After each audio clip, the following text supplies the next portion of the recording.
serons sur place, nous aurons ceci en termes d'emploi, nous pouvons l'État social, il faut que nous nous identifions ensemble. Parce que des bonnes actions gouvernementales, et pour tout manager de formation, vous comprendrez qu'en management, la basique, c'est d'abord s'intéresser aux personnes que le projet impacte. Quand vous ratez cette cible, que les Anglophones appellent stakeholders, c'est très impossible de mener un projet à l'autre. Deuxièmement, il faut des réformes économiques pour le climat des affaires.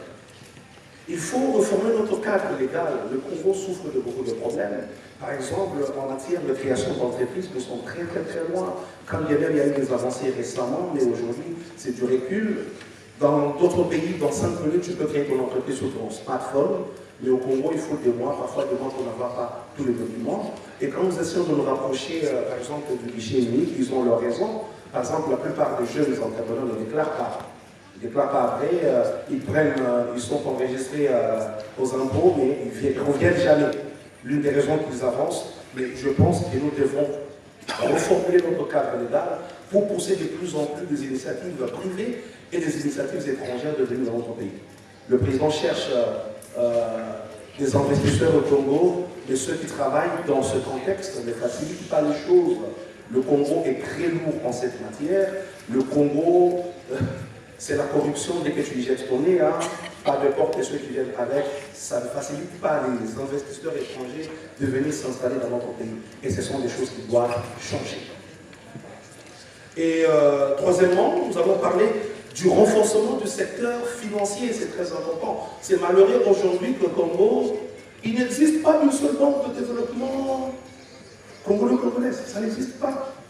Nous souffrons en tant qu'entrepreneurs.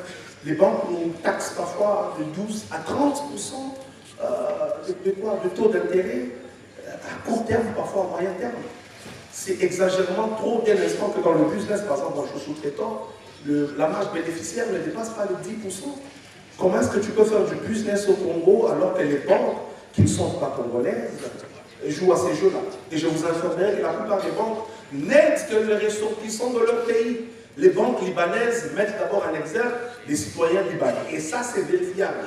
Vous allez comprendre, dès qu'une banque d'un clan s'installe au pays, les affaires de ce clan prospèrent au pays. Il y a des banques libanaises au Congo. Voilà pourquoi les entreprises libanaises excellent bien. Hein? Ils construisent, ils ont des restaurants partout. C'est parce qu'ils ont l'appui de leur banque qui viennent de chez eux. Il y a des banques kenyanes aujourd'hui. Les Kenyans prospèrent au Congo. Pourquoi? Parce qu'ils sont privilégiés. Je vais rapidement et je parlerai quatrièmement du développement des ressources. Non plus droit de revenir aujourd'hui. Excellence, Monsieur le Président. Excellence, Monsieur le Président. Les Chinois, les Libanais, les Indiens, les Égyptiens font du petit commerce au Congo. Ce n'est pas du tout légal. Ce n'est pas du tout normal. Excellence, Monsieur le Président. Les Français, les Américains, les Européens en général, les Russes font la sous-traitance au Congo. Ce n'est pas non plus légal. Nous voulons le changement ici et maintenant. Vous voulez de l'emploi, nous sommes capables de vous le donner par l'entrepreneuriat. Est-ce qu'on peut acclamer pour Monsieur le Président parce qu'il nous a écouté? Non, vous pouvez bien acclamer pour Monsieur le Président parce que les choses vont changer. Je prie et je vous remercie. N'attendez pas le gouvernement. Le gouvernement ne vient pas frapper à ta porte. Un entrepreneur se fraye des chemins, il se fraye des opportunités. Il faut être un battant, il faut être un titan. Il faut faire front avec le gouvernement à certains moments. Les droits sont teurables, c'est ce que les juristes disent. Les droits sont teurables. Donc, nous allons rester praticiens jusqu'à la fin, c'est ce que nous allons faire avec toi, avec les autres d'ailleurs.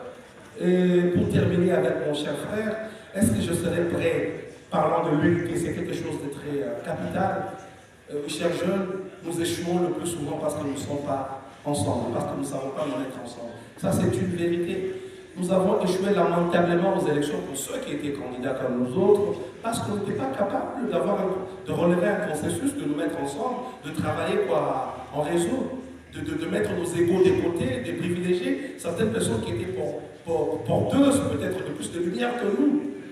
Là, je répondrai à votre question oui et non. Je serai prêt à donner de la place à une personne, mais une personne qui mérite cette place. La gestion des ambitions. Si par exemple, on nous offrait l'opportunité d'être conseiller en matière de santé, moi je n'ai pas d'expérience dans ce domaine. Je laisserai l'espace à quelqu'un d'autre qui est qualifié.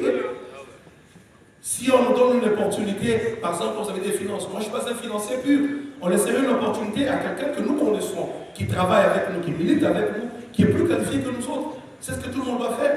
Et si par exemple on nous offrait une opportunité en ce qui concerne les PME, je postulerai mon frère. Je vais être franc avec toi. Je postulerai parce que je crois que je porte les gènes du changement et nous sommes de ces personnes rarissimes qui pouvons apporter un peu de lumière dans ce contexte et promouvoir une réelle classe moyenne congolaise.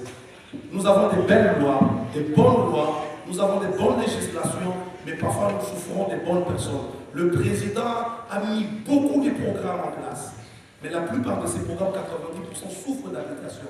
Ces jours-ci, on a essayé avec la respect. Vous l'avez dit, le DG vient de se battre comme diable, partout sous toutes les formes pour que les choses marchent comme ça doit marcher. Est-ce que vous savez, par exemple, je suis entrepreneur, mais à ce jour, personnellement, moi qui suis là, tout le monde connaît que je me bats sur ce front.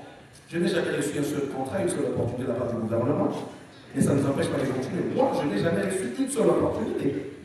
Mais nous continuons à nous battre. Et là, il y a des combats maintenant avec la respect. En tant qu'intervenant au dialogue intergénérationnel, ça c'est intéressant.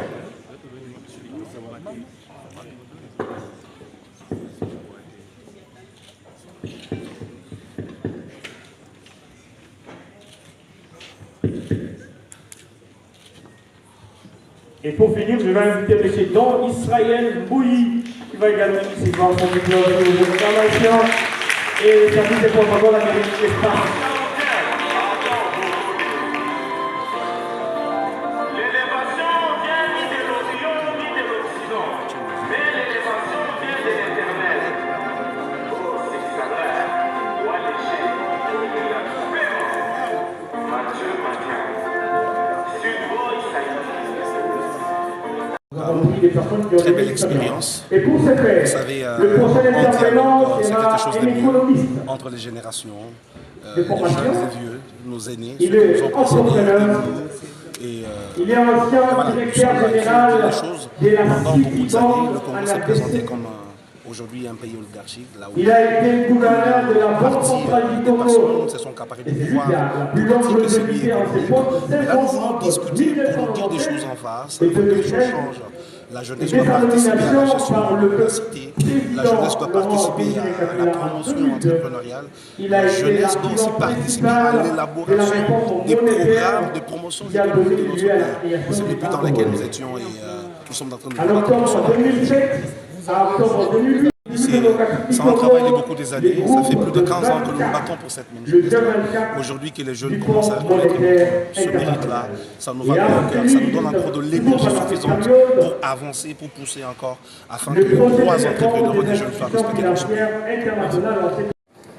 Plusieurs structures justement créées par le chef de l'État qui a la... Tous les jeunes et ceux qui sont intéressés par cette nouvelle génération exemplaire, quand même le nom de la structure, sont priés de bien